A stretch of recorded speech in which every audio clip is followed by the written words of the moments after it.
Hello, welcome to another Eagle 6 test video. Today we're going to be testing this G&G Warthog. Close. This one has come in being from a customer slightly over-shimmed.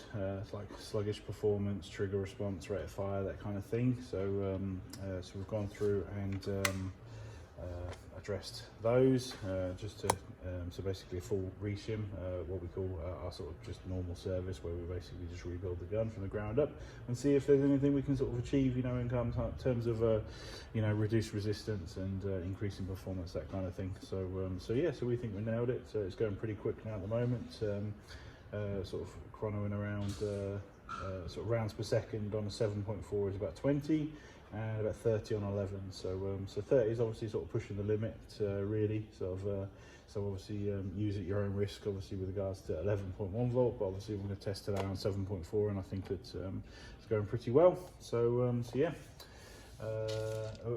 parts wise, all we've done is just put a power spring in there. We decided to increase the FPS a little, and obviously that does help with regards to obviously longevity on 11 volt, you know, making sure that piston's returned in time, and obviously FPS gain as well, you know, so so overall pretty good. So just ignore the phone. So we're just going to put some rounds through it and make sure everything's working. We've already range tested. It's chronoing at 353 on 0.2s and 267 on 3.2s. So pretty good in terms of FPS now. So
there you go.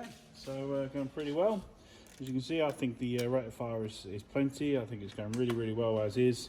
So yeah, just a really nice build. You know, quite a few people comment on it this week, if you know what I'm saying. It's just nice trigger response, nice rate of fire. So obviously this is sort of standard AEG, so non-recoil. So we do these builds as well. It's just obviously the majority of the work that we get tends to be recoil. So yeah, just I think it's going to be just a really nice performer. Obviously I tested at a range, you know, so accuracy is good. Obviously I'd recommend the 3.2s. They sort of were going quite well on it. And yeah, let us know how it goes. But thank you very much.